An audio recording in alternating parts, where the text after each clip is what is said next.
Okay, 4.5. Global wind patterns. Sounds ominous. Okay, by the end of this lesson, you should be able to explain how environmental factors can result in atmospheric circulation. To accomplish this goal, we will explain how the unequal heating of Earth leads to convection cells and describe the Coriolis effect. So today we're going to talk about insolation, which is incoming solar radiation. So that is the energy coming from the sun towards Earth, and the differential heating of Earth. So as we can see in this picture, the sun's rays do not hit all the parts of Earth the same. If you are near the equator, you're getting the direct sunlight because the sun's rays arrive parallel to Earth. So you are getting a more concentrated, smaller area of direct sunlight. If we see here, it says that leads to annually 2.5 times more energy than we get at the North or South Pole. As we move north and south, we see that the angle that you receive the sunlight becomes a little bit more oblique until we get up here where the angle is quite oblique. So at this time, you're getting the same amount of solar radiation, but it's spread out over a larger area. Therefore, not as direct. And what does this do? Because the direct sunlight is reaching the equator, that makes the equator hot. It makes the water hot and it makes the air hot.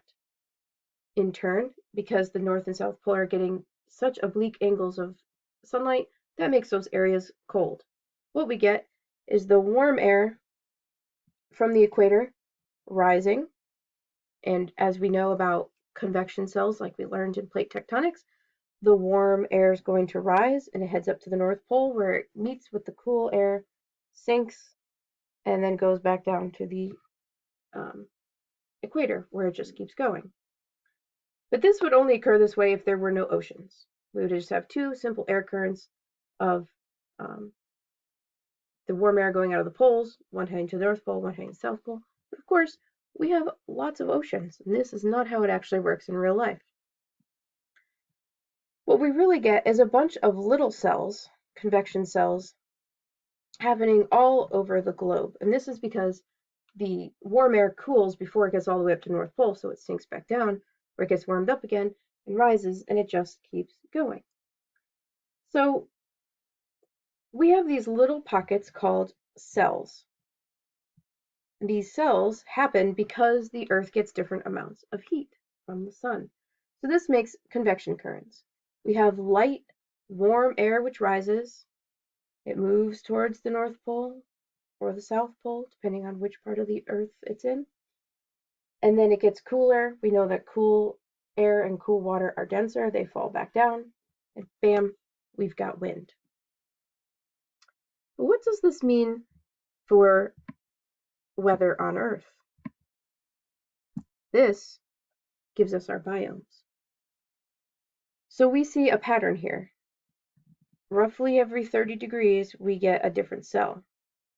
Around the equator, they're called Hadley cells. Down here, they're called polar cells. And we see a pattern here of rising warm, moist air off the equator, cool, dry air descending, and rising warm air, cool air descending. And what does this mean for us? It gives us a general pattern for how we see our biomes. So we have these two Hadley cells, north and south of right at the equator. So we know that plants perform evapotranspiration.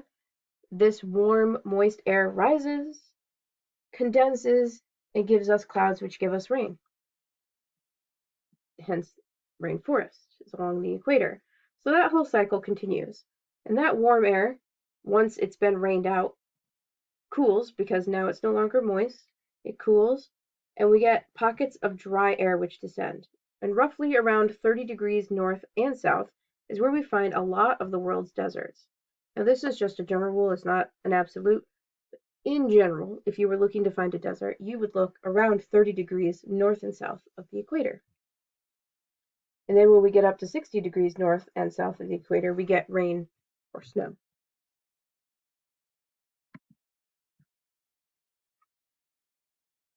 Now, To add another layer of complications, we know that these polar cells are moving from the equator up to the poles, but they don't move in a straight line. And this is because of something called the Coriolis effect. So this causes the water and air that's traveling across Earth's surface to curve, and it curves based upon the rotation of Earth. So Earth is rotating from west to east continuously. And as we look over here, if you were to stand at the North Pole, right here, and throw a ball towards your best friend at the equator, and he was standing in a stationary spot, it would not work out. You would not reach him because by the time the ball leaves here at the North Pole, this spot is already over here, and therefore your ball curves. If you were to stand at the equator and he tried to throw a ball to you, it's going to go over here towards the ocean because, again, the Earth is moving. We see the opposite pattern in the southern hemisphere. So standing at the equator, because the Earth is rotating towards the east, whoop, it pulls your ball that way. And again, if we stood at the South Pole and tried to throw North Pole, the Earth has moved and it curves your ball that way. And this, you may have heard, is the reason that toilets spin one way in the northern hemisphere and another way in the southern hemisphere. And I think there's even a big video on YouTube where you watch this water spin down this drain in two different directions in the different hemispheres, but that's actually due to the shape of the bowl because the Coriolis effect cannot act on such a small body of water like your toilet. So what it can do is change the direction of our hurricanes. So you can tell if a hurricane was in the northern or southern hemisphere based upon the way it turns. So the way the air is deflected in the northern hemisphere gives us counterclockwise spinning hurricanes. So right here, they're going opposite of the clock. And then in the southern hemisphere, they all get pulled and spin the same way as our clock. There you can see those winds a little bit better. So because the Earth is spinning this way, they're getting pulled that way. Okay, so to summarize, our goal was to explain how environmental factors can result in atmospheric circulation.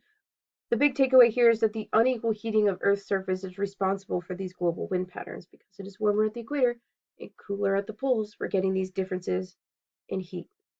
And the Coriolis effect shows us how Earth's rotation changes the way that both air and water move across Earth's surface. It does not tell us the direction that your toilet bowl will flush.